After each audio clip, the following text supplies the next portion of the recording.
इनकलाब जिंदाबाद जिंदाबाद जिंदाबाद। लाल झंडे को लाल सलाम लाल सलाम लाल सलाम। लाल झंडे को लाल सलाम लाल सलाम लाल सलाम। जिंदाबाद इनकलाब जिंदाबाद जिंदाबाद जिंदाबाद। लाल झंडे को लाल सलाम लाल सलाम लाल सलाम। लाल झंडे को लाल सलाम लाल सलाम लाल सलाम।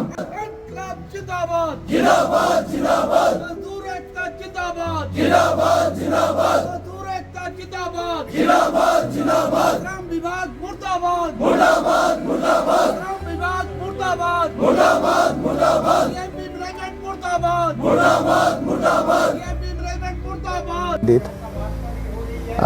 उसके द्वारा जो मांग पत्र दिया गया था और उसके बाद जिस तरीके से विक्टिमाइजेशन की गई कंपनी के द्वारा और तमाम के तमाम वर्कर्स को ट्रांसफ़र कर दिया गया दूर दराज के इलाकों में।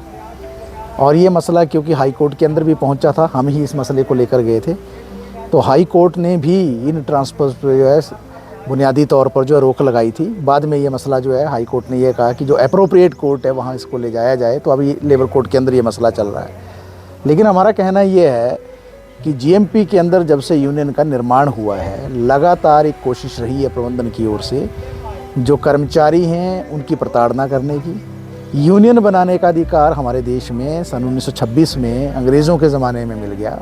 हमारे देश के संविधान की जब रचना की जा रही थी तो डॉक्टर भीमराव अम्बेडकर ने जो अनुच्छेद 19 है उसमें राइट टू फॉर्म एसोसिएशन का अधिकार दिया, अपनी यूनियन बनाने के साथ साथ अपनी मांगों को रखने का अधिकार दिया। लेकिन ये तमाम जो नियम कायदा कानून है इसकी धज्जियाँ उड़ाकर जो है जीएमपी के अंदर जो प्रबंधन है वो लगातार मज़दूरों की प्रताड़ना करता रहा है। लेबर ऑफिस के अंदर आज हम हैं, यहाँ एक तरफ जो है समझौता वार्ता भी चल रही है और क्योंकि आपने स्वयं जो लेबर ऑफिसर हैं उनसे मालूम किया है कि जितनी भी समझौता वार्ताएँ हुई हैं उसमें प्रबंधन की ओर से जो भी ऑथोराइज्ड रिप्रेजेंटेटिव होते हैं वो नहीं आते हैं। वही अपने आप में दिखा रहा है कि किस तरीके से जो कंपनी प्रबंधन है वो तानाशाही कर रहा है, दादागिरी कर रहा है। एक तरफ जो है वो कर्मचारियों की जो मांगें थी, वेतन बढ़ोतरी की जो मांग थी इंक्रीमेंट की, या लेबर लॉज को जो लागू करने की मांग थी, या दूसरे जो मुद्दे थे उस पर बातचीत ना करके जो लेबर ऑफिस के अंदर मांग पत्र दिया गया था और कंपनी प्रबंधन को भी दिया गया था, पहले तो जो है ट्रांसफ़र कर दिए सारे के सारे कर्मचारी। और जब उस पर जो समझौता वार्ता चली लेबर ऑफिस के अंदर इस बात को लेकर कि जो अघोषित तालाबंदी या गैरकानूनी तालाबंदी जो इलीगल क्लोज़र किया है कंपनी ने, उसके खिलाफ जो लेबर ऑफिस में दो तरह का वार्तालाप चल रहा है। एक तरफ है गैरकानूनी तालाबंदी जिसको स्वयं लेबर ऑफिसर जो डील कर रहे हैं, दूसरी तरफ है मांग पत्र को लेकर बातचीत जो श्रम निरीक्षक जो लेबर इंस्पेक्टर है उसको डील कर रहे हैं। तो किसी भी बैठक में प्रबंधन का नहीं आना ये अपने आप में दिखा रहा है कि ये एक तरह से अराजकता है, तानाशाही है और कंपनी जो मनमानी कर रही है। तो जहाँ ये आज समझौता वार्ताएँ भी हो रही हैं और आप स्वयं इस बात को रिपोर्ट कर रहे थे कि एक तरफ जो है समझौता वार्ता चल रही है और दूसरी तरफ जो है जो मुलाजिम हैं, जो कर्मचारी हैं, जो मज़दूर हैं जीएमपी के, वो तमाम के तमाम मज़दूर जो हैं यहाँ पर धरने पर भी बैठे हुए हैं इसी बात को लेकर कि न्याय मिलना चाहिए। क्योंकि मांग पत्र देना जो हमारे देश का कानून है 1947 का औद्योगिक विवाद अधिनियम, उसके जो धारा 2 है वो उसको इजाज़त देती है अपनी मांग पत्र देने का। मांग पत्र पर वार्तालाप होनी चाहिए थी, उसके समाधान की ओर बढ़ना चाहिए था, लेकिन कंपनी ने उल्टा जो है उसमें ट्रांसफ़र कर दिए लोग, कुछ लोगों को टर्मिनेशन लेटर भी दे दिए हैं।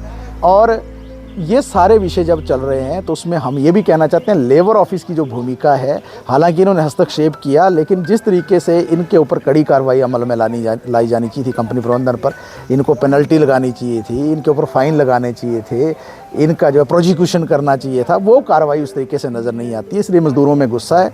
तो इसलिए पिछले 120 दिन से लगभग जो 4 महीने के करीब से लगभग मज़दूर जो है अपने कार्यस्थल पर जो है वो धरना प्रदर्शन कर रहे हैं, लगातार आंदोलन कर रहे हैं और उसी के रूप में आज जो है लेबर ऑफिस के बाहर भी इस धरने प्रदर्शन के माध्यम से अपनी आवाज़ को बुलंद कर रहे हैं। हम प्रदेश सरकार से मांग करते हैं, हम हिमाचल प्रदेश के जो लेबर कमिश्नर हैं उनसे मांग करते हैं इस मसले पर तुरंत हस्तक्षेप करके जो है मज़दूरों को न्याय प्रदान किया जाए।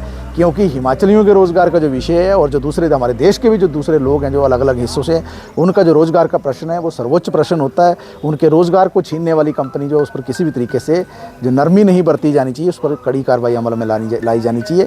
और ये तमाम ट्रांसफर्स रद्द करके जो विक्टिमाइजेशन किया गया, प्रताड़ना की गई है, जहाँ पर ये ऑलरेडी जीएमपी का काम चल रहा था, और ये भी सुनने में आया है और देखा भी जा रहा है कि वहाँ पर नए लोगों की भर्ती की जा रही है, लेकिन इनको ये कहा जा रहा है कि हमने ट्रांसफ़र कर दिया है और कुछ समय के लिए ट्रांसफ़र किया है, लेकिन उस विषय पर जो है बातचीत कंपनी नहीं करती है। तो इस सारे विषय पर आज का ये धरना प्रदर्शन किया है।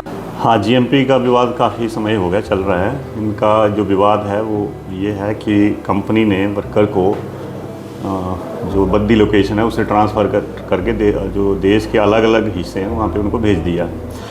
वर्कर ने इसका विरोध किया और इस विषय पे वो हाई कोर्ट गए, फिर अब लेबर कोर्ट में जो ट्रांसफ़र है उसको चैलेंज किया हुआ है। मेरे पास जो वर्कर हैं वो आए हुए हैं कि कंपनी ने इलीगल क्लोज़र किया हुआ है। तो उस मुद्दे पर जो मेरे पास कंसल्टेशन मीटिंग चल रही है, जिसमें वर्कर्स तो आ रहे हैं पर जो कंपनी है उसकी उतना जो प्रतिनिधित्व तो होना चाहिए वो हो नहीं रहा है। इस कारण से समस्या उत्पन्न हो रही है। आज मैं नोटिस इशू कर रहा हूँ रजिस्टर लेटर के माध्यम से, और मैंने जो उनके मैसेंजर आए हुए थे श्री मुनीश जी, उनको भी बता दिया है कि 26 तारीख को फैक्ट्री मैनेजर उपस्थित रहें ताकि सौहार्दपूर्ण ढंग से इस जो समस्या इसका समाधान हो सके। सर, वर्कर्स का कहना है कि पहले भी 2 दफ़ा मीटिंग बुलाई गई, उसमें कंपनी प्रबंधन जो है मौजूद नहीं रहा, तो उसके बारे में क्या? हाँ, ये वर्कर का जो कहना है सही है। इसमें जो अथराइज पर्सन है वो नहीं आ रहे हैं। हालांकि मैसेंजर के थ्रू जो है वो अपने जो रिप्लाई है, कोई लेटर है एडजॉर्नमेंट के, वो भेज रहे हैं, लेकिन अथराइज पर्सन नहीं आ रहा है। अगली डेट मैंने जैसा बताया कि 26/6/2025 को मैंने रखी हुई है। उसमें इंश्योर किया है कि जो फैक्ट्री मैनेजर है या कोई अथराइज पर्सन है वो कंसलेशन मीटिंग में भाग लें ताकि कोई नतीजा जो है सकारात्मक निकल सके।